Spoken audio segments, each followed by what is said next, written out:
آج ویو 360 میں امریکہ میں غلامی کے دور کی متعدد یادگاریں مظاہرین کے نشانے پر کیوں؟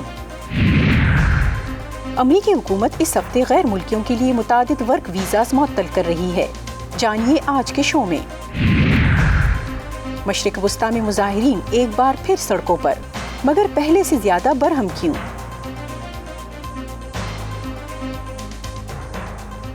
وائس آف امریکہ واشنگٹن سے میں ہوں نیلوفر مغل اور آپ دیکھ رہے ہیں ویو 360۔ امریکی ریاست منیسوٹا میں پولیس کی تحویل میں ایک سیاہ فام شخص کی ہلاکت کے بعد سیاہ فام امریکیوں کے ساتھ پولیس کی زیادتی کے خلاف احتجاجوں کا سلسلہ چل نکلا ہے۔ ان احتجاجوں میں کئی مظاہرین نے غلامی کے دور کی کئی یادگاروں کو یا تو نقصان پہنچایا یا انہیں اکھاڑ پھینکا۔ ایسا کیوں ہوا؟ آئیے جانتے ہیں آج کے شو کی اس پہلی رپورٹ میں۔ ریاست ورجینیا کے شہر رچمنڈ میں ہونے والے اس احتجاج میں مظاہرین مطالبہ کر رہے ہیں کہ امریکی تاریخ میں غلامی کے تحفظ کی پشت پناہی کرنے والی شخصیات کی یادگاروں کو ہٹا دیا جائے۔ یہ حقیقت ہے کہ غلامی کو ختم ہوئے تقریباً 200 سال ہونے کے بعد بھی ہم ابھی تک نسل پرستی سے نبرد آزما ہیں۔ ہم ابھی تک پولیس کی بے رحمی سے نمٹ رہے ہیں۔ ہمیں آج بھی عدم مساوات کا سامنا ہے، اور یہ کنفیڈریٹ یادگاریں امریکہ کے جنوبی حصے کے بارے میں گھڑے گئے جھوٹے ماضی کی علامتیں ہیں۔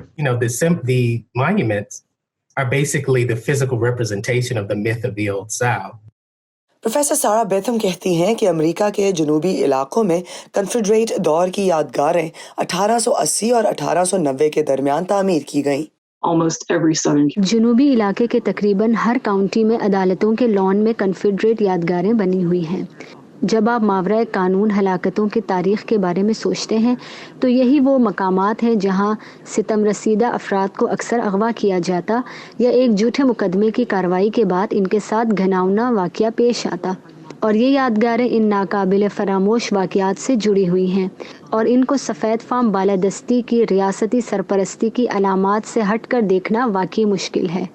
یہاں واشنگٹن ڈی سی میں نعرے لگاتے مظاہرین مل کر کنفیڈریٹ جنرل البرٹ پائک کے اس 11 فٹ بلند مجسمے کو گرانے کی کوشش کر رہے ہیں، جبکہ مقامی پولیس قریب کھڑی یہ سب دیکھ رہی ہے۔ اتوار کے روز ریاست شمالی کیرولائنا میں حکام نے پرجوش ہجوم کی موجودگی میں کنفیڈریٹ دور کی ایک یادگار کو اس کی جگہ سے ہٹانے کا وہ کام مکمل کیا جو جمعے کے روز مظاہرین نے شروع کیا تھا۔ ریاست جارجیا میں اس وقت مظاہرین نے خوشی سے نعرے لگائے جب عدالت نے ایک یادگار مینار کو ہٹانے کا حکم دیا۔ مظاہرین اسے سفید فام بالادستی کی نشانی سمجھتے ہیں۔ یہ لوگوں کی فتح ہے۔ ڈیکاٹور ہائی اسکول کے نوجوانوں کی وجہ سے یہ سب ممکن ہوا۔ یہ تمام منتظمین اور ہر ایک نے مل کر یہ کام کیا۔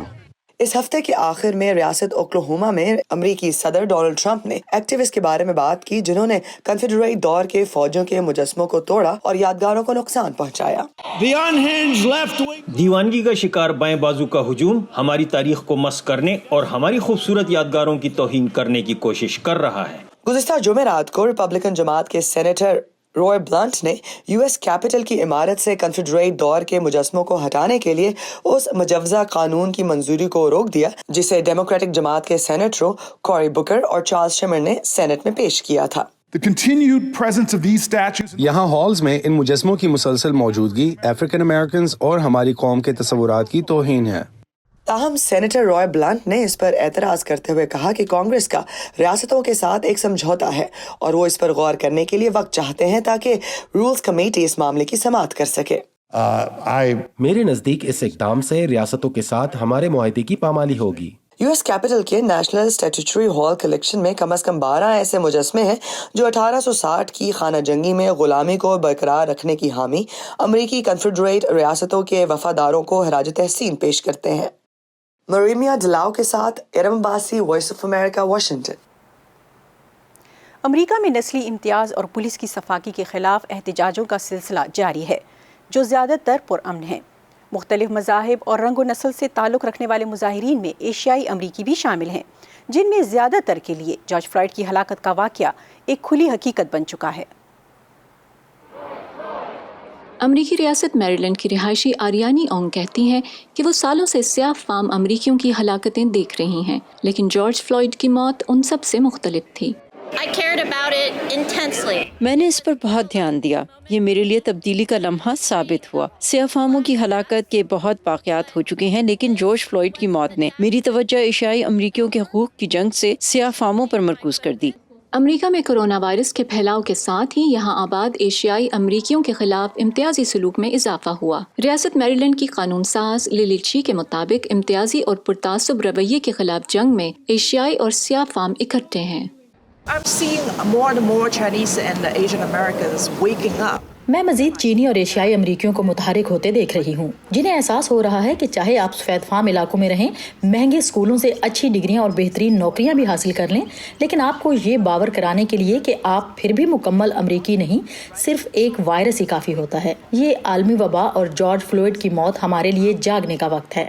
میریلینڈ کے علاقے راک ویل کے ایک ہائی اسکول کی جانب سے مظاہرے کی ایک منتظم نے ایشیائی امریکیوں کی جانب سے سیاہ فاموں کے ساتھ اظہار یکجہتی پر خوشی کا اظہار کیا. میں نے مشاہدہ کیا ہے کہ غیر سفید فام بالخصوص میرے ایشیائی دوست اس تحریک سے بہت متاثر ہوئے اور اس کی حمایت میں سیاہ فام امریکیوں کے ساتھ کھڑے ہیں. میں جانتی ہوں کہ دونوں کمیونٹیز میں اچھی دوستی ہے، خصوصاً جہاں منٹگمری کاؤنٹی میں. وہ ہمارے ساتھ ہیں. ایشیائی امریکی بھی مظاہرین کی بڑی تعداد پر خوش تھے. یہ متنوع مجمع دیکھ کر میں خوش ہوں جس میں ایشیائی امریکی نوجوان بھی موجود ہیں. کمیونٹی نے ان خدشات پر حمایت کا اظہار بھی کیا ہے. یہ افراد نئے ایشیائی تارکین وطن کے لیے اس جدوجہد میں حصہ لینے کی حوصلہ افزائی کرتے ہیں. چشمے اور ماسک میں چھپے افراد سے اندازہ لگانا مشکل ہے، لیکن میں نے کئی ایشیائی دیکھے. امریکہ میں نئے آباد ہونے والوں کے لیے ضروری ہے کہ وہ یہاں کی تاریخ، کلچر اور جدوجہد کی تحریکوں کو سمجھیں. ایشیائی امریکیوں کی اپنی تاریخ بھی کٹھن تھی. جیسے دوسری جنگ عظیم کے دوران لاکھوں جاپانی امریکیوں کو کیمپوں میں قید رکھا گیا. سلی ای کے ساتھ فائزہ بخاری، وائس آف امریکہ. جب کرونا وائرس کی وبا مشرق وسطی میں پھیلنا شروع ہوئی تو بندش کے باعث لبنان اور عراق میں ہونے والے بڑے پیمانے پر مظاہرے ختم کر دیے گئے. لیکن جب یہی مظاہرین اس کے چند ماہ بعد سڑکوں پر دوبارہ لوٹے تو پہلے سے زیادہ غربت زدہ اور ناراض تھے. امریکہ اور باقی دنیا میں ان مظاہرین کے شکایات کی اصل جڑ معاشرے میں عدم مساوات ہی ہے. مزید تفصیلات جانتے ہیں ہمارے شو کی اس اگلی رپورٹ میں. گزشتہ سال خزاں کے موسم میں لبنان میں بڑے پیمانے پر مظاہرے شروع ہوئے جو کئی ماہ تک چلتے رہے. اب کاروباری بندش ختم ہونے کے ساتھ ہی سڑکوں پر احتجاج اور تشدد پھر سے لوٹ آیا ہے. مقامی لوگوں کا کہنا ہے کہ وبا کی وجہ سے ان کے مسائل میں اضافہ ہوا ہے جو بدترین معاشی بحران کے باعث پہلے ہی بہت مشکلات میں تھے. ہماری جمع پونجی ضائع ہو گئی ہے، معلوم نہیں ہم کیا کریں گے. یہاں پر لوگ ملک میں تیزی سے بڑھتی ہوئی مفلسی کے لیے سیاستدانوں کی کرپشن کو ذمہ دار ٹھہراتے ہیں. ٹرانسپیرنسی انٹرنیشنل کا کہنا ہے کہ لبنان کا سیاسی نظام بادعنوان افراد کو تحفظ فراہم کرتا ہے اور 90% شہری سمجھتے ہیں کہ مسئلے کو مناسب طریقے سے حل نہیں کیا جا رہا. تجزیہ کار کہتے ہیں کہ جلد کسی حل کے بغیر لبنان میں کشیدگی بڑھ جائے گی. پچھلے 6 ماہ کے عرصے میں احتجاج شروع ہونے کے بعد تشدد کے جو واقعات بھی ہوئے ہیں ان کا تعلق کرنسی کی قدر میں اچانک کمی اور لوگوں کی ناراضگی سے تھا. عراق میں گزشتہ اکتوبر سے شروع ہونے والے مظاہروں میں سینکڑوں افراد ہلاک ہوئے. کرونا وائرس کی وبا کے باوجود کچھ لوگ اب بھی چوراہوں پر قبضہ کیے بیٹھے ہیں جبکہ کچھ گھروں میں بند ہو کر رہ گئے ہیں. کہیں کہیں مظاہرے اب بھی جاری ہیں. لبنان کے نئے وزیر اعظم مصطفیٰ القدیمی نے وعدہ کیا ہے کہ وہ سرگرم کارکنوں کو رہا کریں گے، بادعنوانی اور اقتصادی مسائل سے نمٹیں گے اور نئے انتخابات کروائیں گے. مگر احتجاجی تحریک سے منسلک سرگرم کارکن کہتے ہیں کہ پچھلے 17 برسوں میں کوئی معقول جمہوری نظام قائم کرنے کی ناکام کوششوں کے بعد وہ تب تک سڑکوں پر رہیں گے جب تک تمام وعدے پورے نہیں ہوتے. And that sense of despair and disillusionment. لوگوں میں مایوسی کا احساس شدید غصے میں بدل رہا ہے، جو غریب اور وہ سڑکوں پر نہیں دونوں محسوس کر رہے ہیں۔ عمومی طور پر یہ سمجھا جا رہا ہے کہ سن 2003 میں عراق میں جمہوریت اور گورننس کے نام پر جو قیادت سامنے آئی تھی، انہوں نے ابھی تک کچھ نہیں کیا۔ عراق تیل کی بدولت ایک امیر ملک ہے، مگر اقوام متحدہ کے مطابق اس سال وہاں غربت کی شرح میں 40% اضافے کی توقع ہے۔ ملک کو تیل کی قیمتوں میں کمی اور دولت اسلامیہ کے دوبارہ ابھرنے جیسے مسائل کا سامنا ہے۔ عراق اور لبنان میں سرگرم کارکنوں کا کہنا ہے کہ وہ وبا کے خاتمے کے انتظار میں ہیں تاکہ اپنی جدوجہد دوبارہ شروع کریں۔ انقلاب رکے گا نہیں، ہم پھر سڑکوں پہ نکلیں گے اور اپنے حقوق لیں گے۔ جیسے جیسے وبا کا خوف کم ہو رہا ہے اور دنیا میں مظاہرے شروع ہو رہے ہیں، تجزیہ کاروں کا کہنا ہے کہ اگر لبنان اور عراق میں حکومتوں نے جلد اصلاحات نہیں کی تو انہیں شدید مشکلات کا سامنا ہوگا۔ ہیدر مرڈوک کے ساتھ ندیم یعقوب، وائس آف امریکہ۔ دنیا بھر سے اہم خبروں، دلچسپ معلومات اور ویڈیوز کے لیے آپ آ سکتے ہیں ہمارے سوشل میڈیا پیجز پر facebook.com/urduvoa اور ٹویٹر اور انسٹاگرام پر @urduvoa پر ہمیں فالو کیجیے۔ چلیں ادھر آ جائیں، تھوڑا ادھر ہو جائیں۔ ہم سب اپنے آپ میں کہاں پرفیکٹ ہیں؟ یہ جو ہمارے آس پاس کے لوگ ہیں نا، عزیفہ کا جب اس کے بازو پروستھیٹکس لگا، یہی ایک دوسرے کو بہتر بناتے ہیں اور پھر مل کر ایک بہتر ملک بناتے ہیں ہم۔ لیکن ملک بھی اپنے آپ میں کہاں پرفیکٹ ہوتے ہیں؟ تو دنیا کے دوسرے ملک ایک دوسرے کے لیے ہاتھ بڑھاتے ہیں، ایسے ہی تو ایک بہتر دنیا بناتے ہیں ہم۔ One teacher, one book and one pen. اور دنیا میں کہاں کیا ہو رہا ہے، ہندوستان اور پاکستان اسی لیے تو دکھاتے ہیں۔ نئے وزیر اعظم عمران خان نے اس ایگزیبیشنز کے ڈیزائنر ڈونلڈ ٹرمپ کی حمایت کا ورنہ اعلان کیا۔ اپنے آپ میں ہم سب کہاں پرفیکٹ ہیں؟ یہ میں ہوں آپ کا میزبان خالد حمید۔ ویو 360 صرف آج نیوز پر۔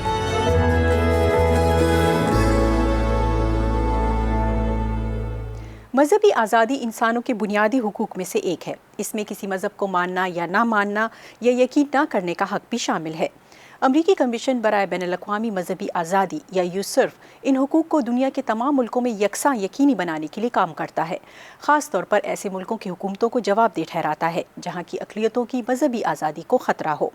یوسرف کی کمشنر نوری ترکیل نے صبا شاہ خان سے پاکستان، بھارت اور چین کے حوالے سے گفتگو کی ہے۔ آئیے دیکھتے ہیں۔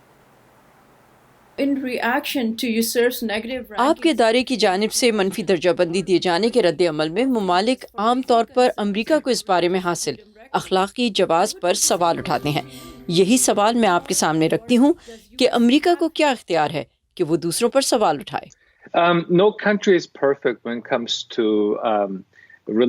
جب مذہبی آزادی کی بات ہو تو کوئی بھی ملک پرفیکٹ نہیں ہے۔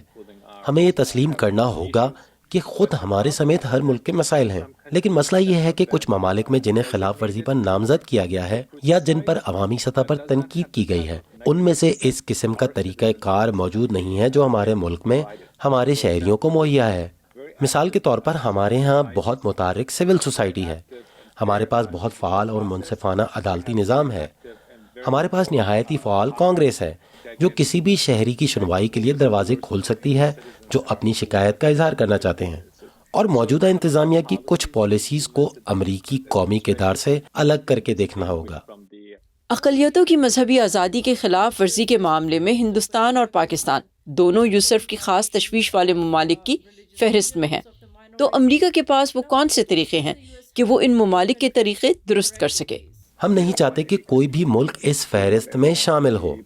ہم چاہتے ہیں کہ ہر ایک کو اپنے مذہب اور اس خدا کی پرستش کی آزادی ہو جسے وہ مانتے ہیں۔ کمیشن کا ایک اہم کام حکومتوں کی نشاندہی کرنا ہے۔ پاکستان کئی سالوں سے عوامی سطح پر زیر بحث رہا ہے۔ ہندوستان ایک علاقائی طاقت ہونے کے باعث اور اس لیے بھی کہ اس کے امریکہ سے قریبی تعلقات ہیں ہمارے لیے باعث تشویش ہے، اور اس کا یہ راستہ چننا بہت سارے امریکیوں کے لیے پریشان کن ہے۔ ہم چاہیں گے کہ صدر ٹرمپ اپنے دوست وزیر اعظم مودی کو قائل کریں کہ جو طریقہ کار انہوں نے اپنایا ہے اسے پلٹ دیں، اور خاص طور پر شہریت کے قانون کو، جس کے تحت مسلمانوں کے ساتھ ہندوؤں کی نسبت مختلف سلوک ہوتا ہے۔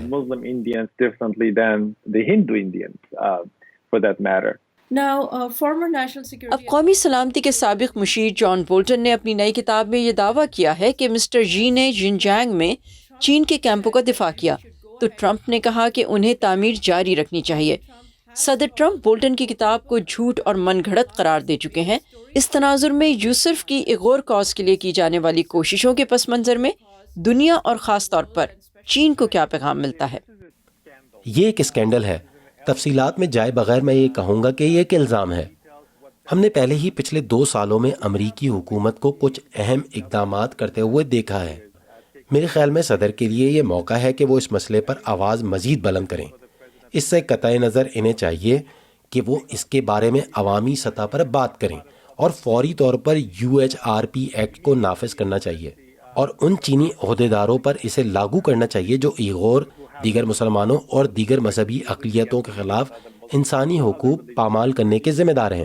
یہ قانون امریکی صدر کو ہدایت کرتا ہے کہ وہ عالمی میگنیٹس کی ایکٹ کے تحت پابندیاں لگائیں۔ یہ ایک طاقتور پیغام بھیجے گا، یہ کہانی کو ٹھیک کر دے گا۔ آپ مزید کچھ کہنا چاہیں گے؟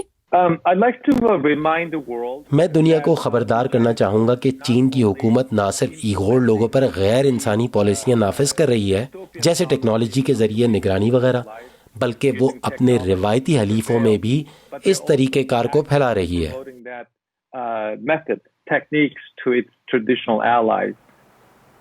امریکی صدر ڈونلڈ ٹرمپ اس ہفتے ریاست ایریزونا پہنچے، جہاں انہوں نے میکسیکو کی سرحد پر بننے والی دیوار کا جائزہ لیا۔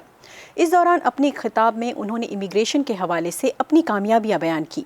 ان کی انتظامیہ اس ہفتے غیر ملکیوں کے لیے متعدد ورک ویزاز معطل کر رہی ہے۔ ان کا کہنا ہے کہ اس سے کرونا وائرس کی وجہ سے آنے والی معاشی مشکلات میں آسانیاں پیدا ہوں گی۔ ریاست ایریزونا کی یوما کاؤنٹی میں صدر ڈونلڈ ٹرمپ نے دورہ کیا اور وہاں تعمیر کی گئی دیوار پر ایک جگہ دستخط کیے۔ ان کی انتظامیہ کہتی ہے کہ 322 کلومیٹر لمبی دیوار تیار ہو گئی ہے۔ یہ دیوار دنیا میں کہیں بھی بنایا جانے والا سب سے طاقتور اور مکمل سرحدی ڈھانچہ ہے۔ اس میں سینسرز، کیمراز اور دیگر تمام چیزوں پر مشتمل ایسی ٹیکنالوجی ہے جس پر کوئی یقین نہیں کر سکتا۔ انتظامیہ چاہتی ہے کہ اس سال کے آخر تک 725 کلومیٹر تک دیوار بنا لی جائے۔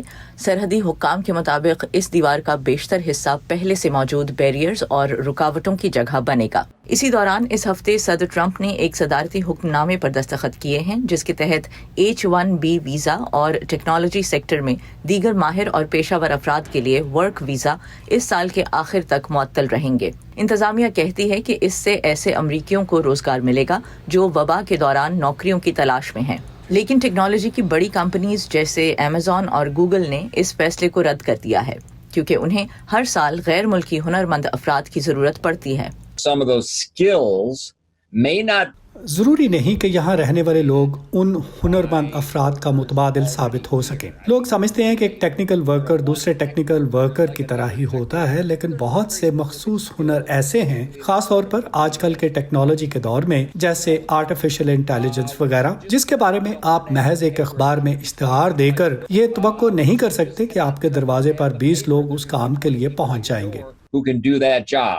یہ صدارتی حکم نامہ ایسے ہزاروں غیر ملکی افراد کو متاثر کرے گا جن میں H-2B ویزا پر کچھ خاص موسموں میں بلائے جانے والے ہنرمند افراد بھی شامل ہیں، اور بہت سے ایسے بھی جو اس وقت امریکہ سے باہر ہیں اور ان کے پاس ویزا نہیں ہے۔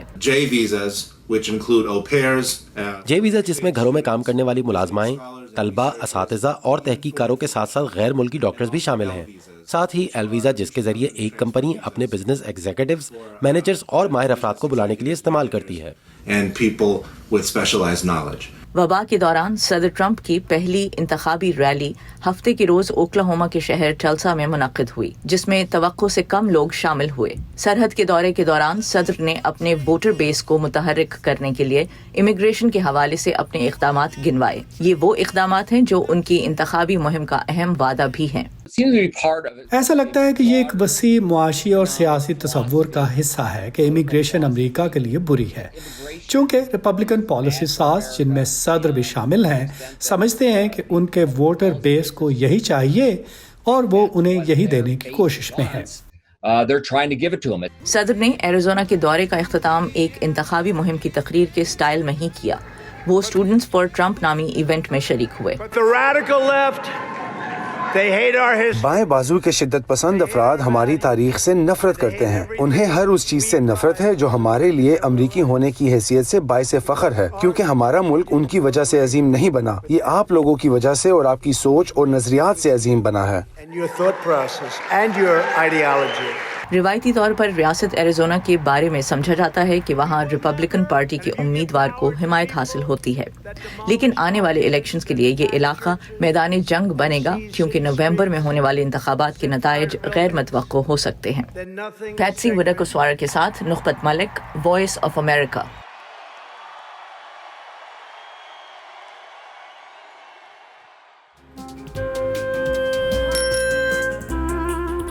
ابا جیسے کروڑوں لوگ جہاں ہر روز ایمانداری سے کام پر لگے ہوں, چاہے وہ دفتر میں ہوں یا کھیتوں میں, سڑکیں ہوں, بارڈرز, کھیل کا میدان یا کوئی انٹرنیشنل سٹیج.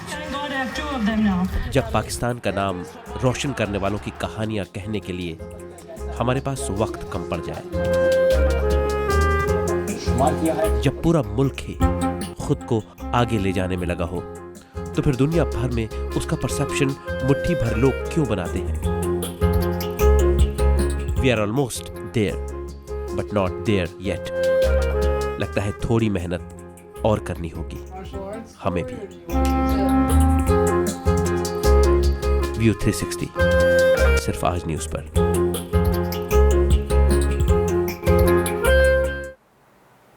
امریکہ کے بہت سے شہروں میں ماحول دوست گاڑیاں تو چل رہی ہیں, لیکن اب یہ انقلابی تبدیلی ریل اور ٹرالیوں میں بھی آ رہی ہے. اگرچہ ٹرالیز کئی شہروں میں ختم ہو گئی تھیں, لیکن اب انہیں دوبارہ متعارف کرایا جا رہا ہے. پینسلوینیا کے ایک شخص نے ٹرالی کی تاریخ کو زندہ رکھنا اپنا مشن بنایا ہے. وہ کیسے, آئیے دیکھتے ہیں اس رپورٹ میں. جب میں 4 یا 5 سال کا تھا تو ہمارے پاس گاڑی نہیں تھی, تو ہم صرف اسٹریٹ کارز میں سواری کرتے تھے. اتوار کے دن میرے والد کو پاس مل جایا کرتا تھا. اس وقت وہ 75 سینٹس کا تھا, اور ہم چرچ کے بعد ٹرالیوں میں پورے پٹسبرگ شہر کی سیر کرتے تھے.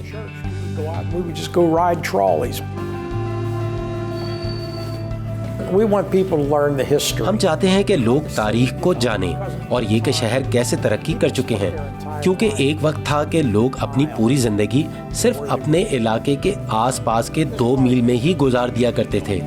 اس ٹرالی کو مکمل طور پر دوبارہ تعمیر کیا گیا ہے. اس میں یہاں بہت سارے رضاکاروں نے بہت کام کیا ہے اور ہمیں ان کے کام پر فخر ہے. یہ سب رتن کی اصل سیٹیں دوبارہ سے بنائی گئی ہیں. یہ ورک شاپ ہے. پرانی اور استعمال شدہ ہونے کے باعث ان کارز کو چلانے کے لیے بہت ساری دیکھ بھال کی ضرورت ہوتی ہے, اور آپ آٹو پارٹس اسٹور جا کر اس کے لیے پرزے خرید نہیں سکتے, بلکہ ان پرزوں کو بنانا پڑتا ہے. میرے خیال میں یہ برقی ٹرالیوں کا مستقبل ہے. 50 کی دہائی میں کہا گیا تھا کہ ہمیں ٹرالیوں سے جان چھڑانے کی ضرورت ہے, ان سے ٹریفک میں خلل پڑتا ہے, وہ متروک ہیں, ہمیں ان سے جان چھڑانے کی ضرورت ہے. لیکن 1970 میں ٹرالیاں واپس آنے لگی.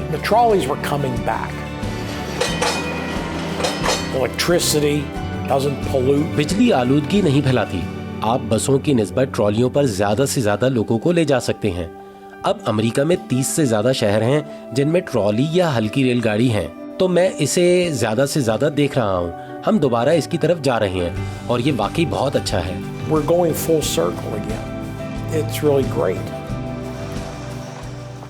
اور یہ تھا ہمارا آج کا ویو 360.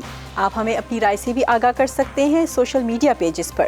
facebook.com/urduvoa اور ٹویٹر اور انسٹاگرام پر ہمارا ہینڈل ہے @urduvoa. نیلوفر مغل کو اجازت دیجیے.